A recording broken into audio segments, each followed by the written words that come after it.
Hey everyone, Shaili here. Really quickly, a little bit about my background. Currently work as a lead product manager at Nike, overseeing their machine learning and artificial intelligent products. And in the past, I worked at Samsung, AT&T, Disney, things along those lines. And here we have today Sanam and Sagar. So I would love for either one of you to go first and kind of describe, what you do on a daily basis, as well as tell us a little bit about yourself. I can go. Hi, I'm Sagar. I'm a product manager at Google. I have been a product manager at Google for the last almost 3 years now. I work on Google Cloud Platform and a product called Cloud Run, and I lead their extensibility and observability efforts. My background, I come from a fintech background. So prior to Google, I worked as a software engineer in NASDAQ, which is the electronic trading exchange. And I worked for their Office of CIO as one of their first architects. And then soon I found myself spreading wings across multiple teams, asking a lot of whys and talking to customers. And then it naturally made sense for me to transition into product management. And I love it so far. And as for what I do on a daily basis, a lot of things. Talk to customers, talk to engineers, playing around with my product, being taking up most of my time, and just having fun along the way. I think that's more important. That's great. Thank you, Sagar. Sanam? Yeah. Hi, everyone. My name is Sanam. I'm currently a senior PM at Amazon. I work on a kids-related product, and I look after retention of the space for the Kids Plus product on all the devices. And I've been at Amazon for 1 year now, and I've been in product for last 7 years. Before that, I was a developer, and I worked in companies like Samsung, BlackBerry, SAP, and also some startups. So, and over the time, I have worked with B2B, B2C, all kind of dimensions, and multiple like consumer tech as well as other spaces. So I have had different kind of experiences over the years. And what I do for day to day is like a lot of things. As Sagar mentioned, there is no one particular thing, but like mostly it's looking at regularly at data, customer tickets, making sure that our next bets are in line, and the projects that we are executing are working fine, working with design. So like it's filled with working with stakeholders. But yeah, like I try to not take work too seriously. But yeah, you need to have fun, as Sagar said. So I also follow the same thing. Yeah, I mean that brings me to the next section, right? Speaking of fun, I just thought kind of lighten up, right, our moods and kind of get into the discussion a little bit more lighter. I had rapid fire questions I had lined up really quickly to ask both of you if that works. So, all right, what is your favorite product? What is my favorite product? I mean, let's not be biased.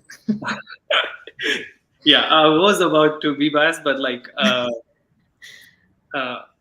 I think I really like LinkedIn nowadays. Okay. Like there are various reasons for it. Like I am able to like connect with people, and lately, like I have my passion is to help people, in however way I can, given the macroeconomic conditions. And I think LinkedIn is doing really well, like in terms of making sure that content is created properly, like it's circulated properly, and people are able to find the right people or mentors. So I have had got enough help in past from this platform, so I've started liking it even more when now I'm in a position of giving some guidance based on my experience.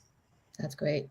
Sagar, how about you? We'll keep it Since quick with so leave since it since for the yeah, since question. Sanam took my favorite product, I'm gonna say Robinhood.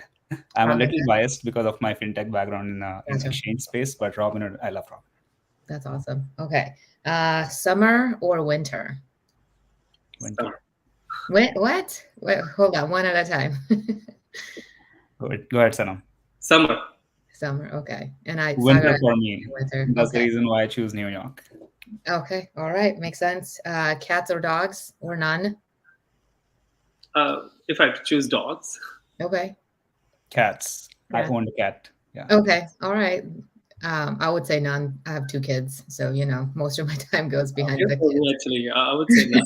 Yeah. Yeah. All right. And last but not least, favorite show or something that you might be watching right now. My all-time favorite is Friends, so I would say Okay. that. Yeah. All right. Mm, my recent favorite is White Lotus. Okay. I haven't watched that one, so I'll have to put that on my list to watch. All right. First things first, just looking at over here at the questions, right? What types of customers are you building your products for, right? You briefly touched upon that in your intro. Um, so obviously, what type of customers are you building your products for currently at your company? Are they B2B, B2C? Are they internal to your company as well? Yeah, would love to kind of have you both dive a little bit more into that. Sure. For me, I'm working B2C mainly right now. Like my role is like my product basically is for parents, so like it's very consumer focused right now. Okay. I'm in B2B space. Cloud platform is typically B2B. Yep. And serverless, most of our customers are companies ranging from small to medium and some even enterprise companies. And these are my primary persona for my product is a developer, Okay. software developer. Gotcha. Okay. Well, that's great. It's great to have one of each, right? B2C as well as B2B. How do you interact with your customers on a daily basis? So, Sagar, I'm assuming working B2B might be a little bit, I would say, easier. Maybe account managers are the folks that you are interacting with, as well as software developers, them being your personas. But Sanam, in your case, I can't imagine you, you can't talk to all of the customers you possibly have. So, yeah. Yes, so you are absolutely right. Like, so there are various ways with which I keep a tab on things. First is like customer tickets. So like weekly, I make sure that I'm going through the customer tickets and feedback of all the surveys that we run. Like, so that I'm top of the things. Like, if there is any pain point that customer is seeing. Also, like I have like amazing stakeholders in customer service team which regularly updates us about like how the customer is doing, like what is the theme that we are seeing. Also, like if you have a physical product, like product reviews helps a lot, like they Yeah. keep on coming. So like it's not necessarily having customer interviews, like you can have all these things plus looking at data metrics. Like sometimes data also tells you, like most of the times actually data tells you stories about your customers, how they Yeah. are liking the product. It could be engagement data, it could be retention data. So I have all these proxy places, plus of course like regular like monthly customer research of the new features that we are building, or like regularly we have customer check-ins. But like other than that, on a regular basis I use these things to keep me informed. That's great. Sagar, how about you? Yeah, I use several channels, and customer interaction is such an overloaded term that it depends on the phase of the product that you are in. Yep. So there is a discovery phase where there is a different interaction, and then there is a feedback phase where there is a completely different interaction. So just talking about from the very beginning, or as like when you dive into building a product as a product manager, finding product market fit is such a critical task that conducting interviews is, in my opinion, the best form of interaction with some of our existing and new customers. Hmm. As existing most of the times, because channels are well established, like you said, there are account teams, there are whole teams dedicated to these customers who you can reach out to. Most of the times, you can also find existing data in your UXR and previous researches that have been conducted, so that can save some of the time.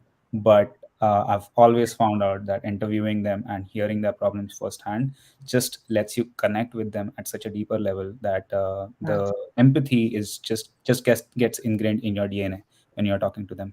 And you just feel their pain, and when you feel their pain, you can build products much better. So interviews being the topmost form of interaction, followed by the research data that we have already, engaging UXR, connecting them with our potential customers, and Yep.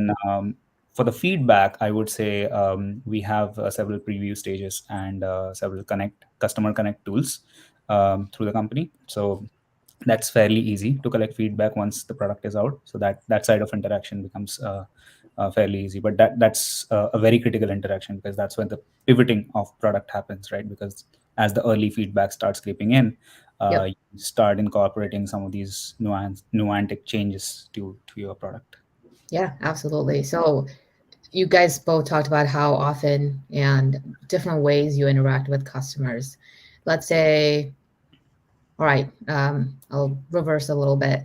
How do you pick one customer over the other? Are you picking the most loudest one? Are you picking the one that is complaining the most? Right? Again, I'll leave it up to you all. I think I can go first, maybe. Like, I think again it depends on the domain, right? Like, it would like in B2B, like if you are a startup and you only have few customers, and like then it's a totally different game versus like Yeah, if you're in a big company, you have like millions of customers. But one theme that runs across is like, according to what I see, is like the problem is always with positioning. If you know like who your real customer or main persona is, then the problem becomes simpler. Like, one problem that I've seen sometime in startups is like, or even in big companies, we start serving everyone at some point where you say like, oh, my customer is everyone, which is a problem. So like if you have clear definition of who the main persona is, then the problem is a little like kind of contained. Like, okay, like my persona is like a parent who just had a kid, or like a person who is working. Like when you talk about them, like then like as Sagar mentioned in previous question, you can build the empathy. Then now you can understand like why customers are coming with that request. Is that really a pain point? Like if that is a pain point, like how many other people are feeling the pain point? And like you can go from there. Like I think the main point is always the positioning of your product. yeah, absolutely. Sagar. Yeah, I agree with all the points that Sanam mentioned. In addition, I would like to say that listening to a customer is a function of two things: the customer demand itself and your product intuition. So, as a product manager, that's something that you bring to the table. You might have a customer who is very loud, like you said, and Yeah, who is very demanding, and who has a very strong point, and that is a pain point for them. But it may be just that one customer and a very small revenue to be unlocked, and a very niche use case to be solved for. That doesn't necessarily mean you are going to build that feature for that customer. You typically bank on your enterprise customers, the largest customers, because they already are using your product and they already are massively adopting your product. So you don't want to disappoint them. So they typically get the priority. But then if you identify that there is some long tail customer who is demanding a feature, and they actually represent a whole gamut of new set of customers that you're going to unlock, then that's a strategic call that you as a product manager has to make. So there are these trade-offs that you run into all the time. So my rule of thumb is you first do what's necessary, and then also look at the long tail, which can unlock the whole spectrum of customers, which is like a completely new segment that needs to be unlocked, and that typically entails a new feature entirely, yeah, right? Because you are building a new capability. It's not an additive iteration to your product, because those customers are not using your product for a reason. And if this is going to unlock a whole new set of customers, then it means that you're building something highly specialized. That also needs to be prioritized. So that's my approach towards picking the customers or customer feedback. yeah. No, that's great. That just kind of, we have one question from the chat, and I'll go over that very quickly. But how do you even advocate at that point in time? Let's say you have a brand new customer, right, that you see potential for. How do you go and advocate that for them with your stakeholders that, hey, we need to go ahead and build this brand new feature? I mean, I do it in a certain way, but I would love to hear from both of you first. Yeah, since I made that point, I can go first. It it is it, you you have, like I said, you have a product intuition that something like this exists. There is a use Correct. case for this, and it needs to be built, right? And then that customer queue sort of becomes a validation to it.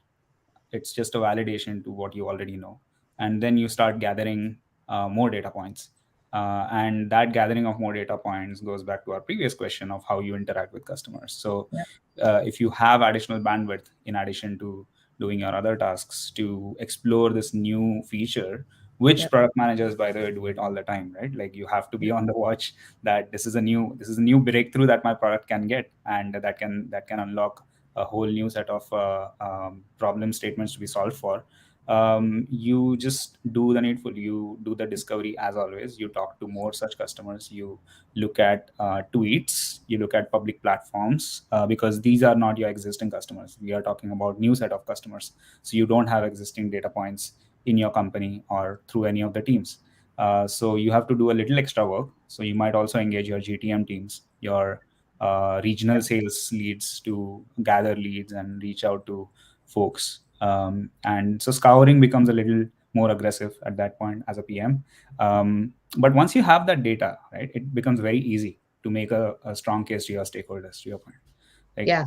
So I'm hearing a lot of finding the impact, right? The impact that you hypothetically could be achieving correct. with this particular new customer. Correct. Yep. And it should also speak to the vision of your company. Like if you are unlocking a problem that your company doesn't want to solve, Yeah. then it will be very difficult to persuade your leadership. Correct. Absolutely. Yeah. Yeah, Uh, I agree with Sagar. Like, I think there are cases where you would have qualitative feedback, like qualitative data and quantitative data. With quantitative data, it becomes easy that you can give revenue projections, or you can tell like, oh, this is the value of the opportunity. But there would be features like which might not actually like which might improve your brand, but will not come up as a revenue number. yep. Or like, there could be places where you only have qualitative feedback.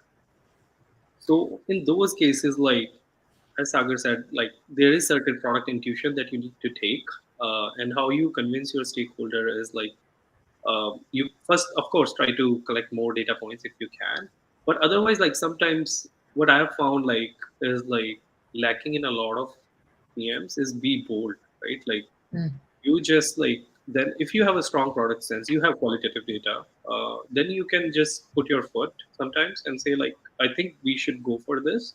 And as the time goes by, as you make more bets, your stakeholders would also get comfortable with you as you win those bets basically. If you're right about your bets, sometimes you would have to take that call. You like if you start scoring data, sometimes it's easy to get, but otherwise, like it will take a month. By that time, you might as well do a MVP and like check the real market. This especially happens in startups when you are small. You're trying to find a product market fit.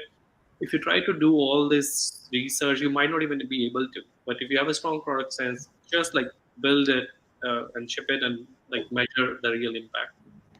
So like need to make sure like that you are being bold as well, like in taking these bets. yeah. I feel a lot Absolutely. of it also comes with experience, right? Like at Yeah. that company, what when you ship something, this will become successful because you're Yep. historically seen a pattern. Yeah. It's all about accountability, right? Because and also them being able to trust you, right? Instilling trust as a product manager. Yeah, absolutely. I think in earlier conversation before we got started, one of you said it's the loneliest role, but at the same time we communicate a lot. Yeah, absolutely. All right, let's take the question from the chat. Sanam, it's for you, but Sagar, feel free to chime in as well. How do you validate new ideas in your product? Because there is obviously a stark difference in the wants of parents and children in a product. Yes. So I think I like this just to make it generalized. This is a problem with all marketplaces. I have worked in a workplace marketplace where there were employers and like the contract workers whom we were trying to match.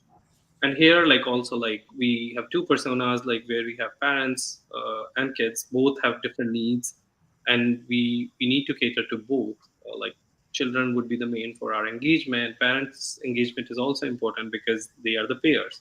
Yeah. So like how do you do that is basically you think through both empathy maps, like what is needed for a kid to have fun experience, and for parent they want a safe browsing experience for their kids, so that like they have this peace of mind that my kid is actually learning something and learning in an environment which is safe for them. So as long as like you have those North Star set, all the features roll up into them. So like we have a like product vision, like what do we want to create, and then for parents what that means, and for kids what that means. So we keep that center at heart, like when we are creating these roadmaps for parents. We want to do this, and for kids we want to do this, and this is how like overall value would be attained. So like Mhm. there is no competition, like, oh, this feature. Sometimes there is like, oh, if we build this feature, maybe kids would love it more than parents. For example, like, oh, we make this great game, and then kids would love it, but like maybe parents do not want people to play, like kids to play games all the time.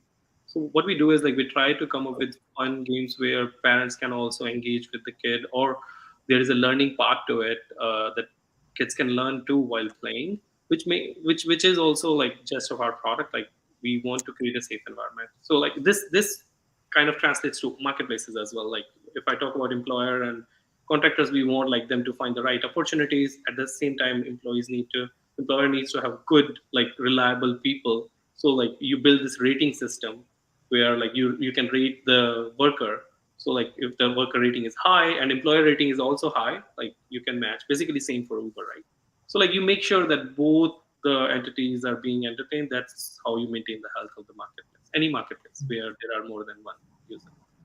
So I'm assuming you also interact with kids, bring them on campus, or okay, Yeah. with the parents, I'm assuming.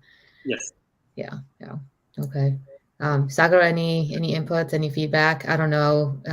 You I said in the don't have past you worked in fintech, so Yeah, I don't have experience with parents and kids in terms of shipping products or my user personas, so I won't be okay. able to give too much insights into that. But in terms of picking my customer, like I think like which persona to cater to, there's always a dilemma between who is going to make your product more successful, and which is the most gnarly problem or the most necessary problem to solve for.